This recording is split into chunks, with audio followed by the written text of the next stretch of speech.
So congratulations. You got six number one. It's the sixth, right? For Hole in the Bottle? It is the sixth. Yes. Thank you. Congratulations. That's Lucky amazing. number six. No, I'm very excited. I don't know. Every single time it happens, it's just like, that whole week, I'm just like so anxious to wonder if we're going to get it. Cause it's like, I've also had a number three and it hurts your feelings. Right. You're like, you were so close.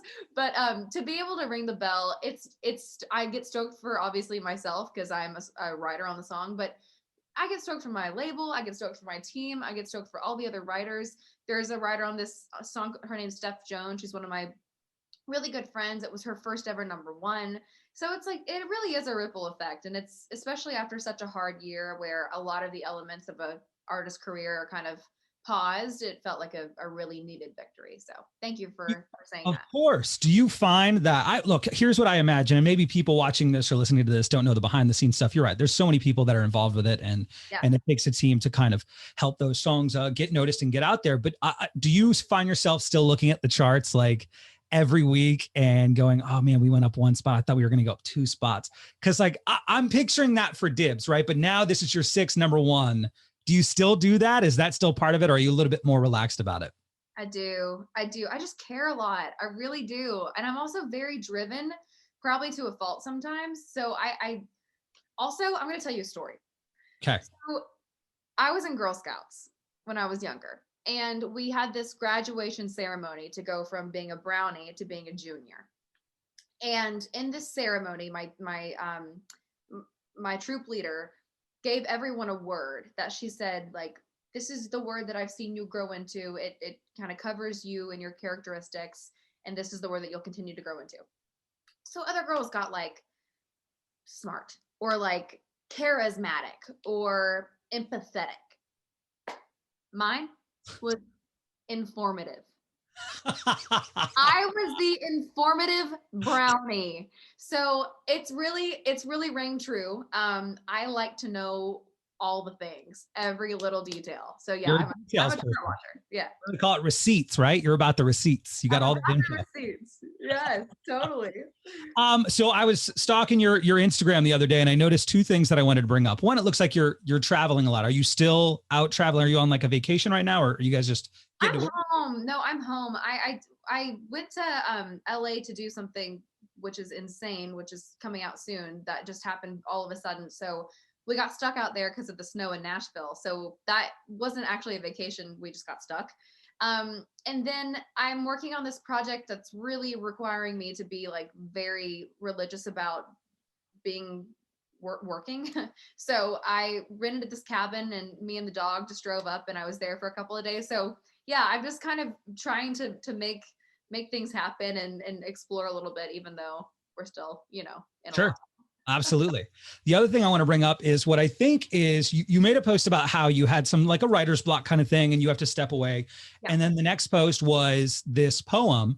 I think it's a poem. You are the sun. So look, hopefully I don't look like an idiot here because I Googled my butt off to see if it was something that someone did and I can't find it anywhere. So I believe that it's yours. Is that right? It is. You're the first person to ask me about it. Yeah. Yes. So I'm going to read this line that got me because the whole thing was really amazing. But it says, you burn at both ends, ever bright, no doubt exhausted, but your fire is far from flawed. And it'd be a sad sky if you lost it. So shine like you have since the day you begun. And don't you forget you are the sun, which seems to me like, first off, incredibly powerful. The words and the way that you put them in there are unbelievable. Is that something that you wrote for yourself? Is that something, can you kind of give me the backstory on how you were inspired to put that out there?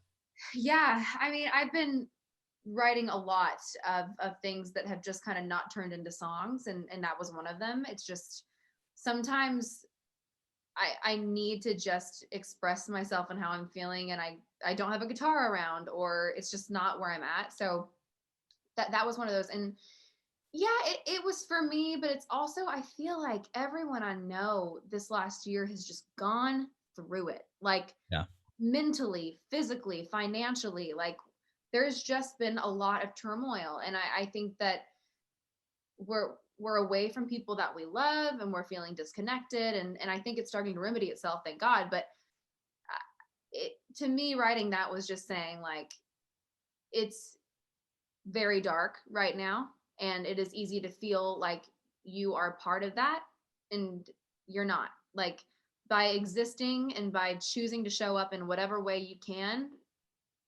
that's enough. And by doing that, you're being part of the solution for a lot of people, and you don't even know that. So that was kind of the heart of that. And I'm really happy I got to share it. I loved that one. Well, you got me. I mean, I was looking through, and there's, you know, you're also a lot of fun as well. So there's like a lot of fun things up there in TikTok and whatnot. And I saw that and read it, and I was like, man, that is legit. So thank you, Kelsey, for that. I appreciate it. Well, you're going to be excited about some things I'm working on then, if you liked that. Oh, I can't wait.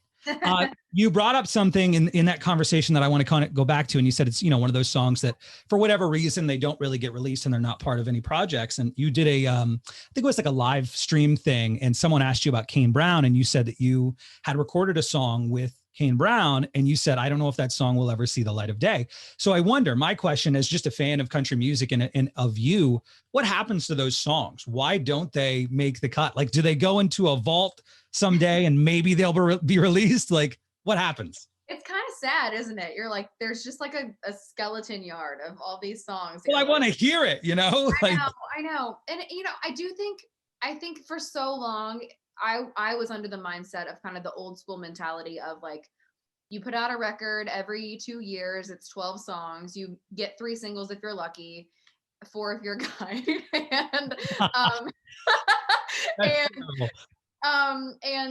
And that's kind of all you get. But I do think it's changing to where you can kind of be a little more, if you have a song, they're are consuming music more than ever. So I do think there's more room to release stuff. But as far as that one, it was honestly, Kane and I have just been talking about just getting in a room together and writing. We both love writing so much. So it was kind of just that I want to do it more and explore more of what we can do together. But yeah, I don't know what will happen with it. It's kind of weird, isn't it? It is, because it's such a tease for fans, right? We hear something like that and we're like, oh my God, what would that sound like? And then you never hear it. I know. I'm also very precious about collaborations as far as like keeping them super under wraps until it's time.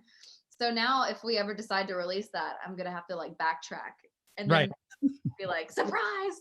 Yeah. I want to do Happy International Women's Day, by the way. That's the whole point of all of it. Yeah, thanks. I want to do some leading ladies quick fire questions. Okay. Number 1, which leading lady would you call first to write a song with? Carly Pierce. Quick answer. Number 2, which leading lady is your go-to for like some day drinking? Marin.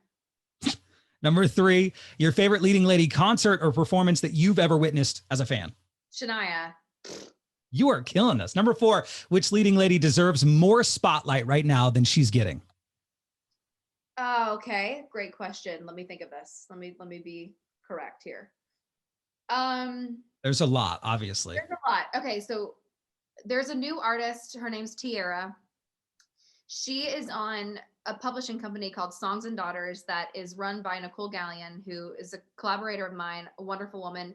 She created this publishing company to only sign and nurture female talent, which is really incredible. Right. So Tiara is a new artist that she has signed there that is a force and is going to shake things up in the best way. I love her. Jillian Jacqueline, she's not new. She's been around, but she deserves way more than she's gotten. And Tenille Townes, I wish she was like the queen of the world. Those are all really, really great answers. I appreciate your time, Kelsey. As always, congratulations again on number 1. And I'm going to be stalking to find out more about You Are the Sun and things like that. Yes, thank you. It's always a real treat to talk to you. I appreciate it. Thanks, Kelsey. Bye-bye.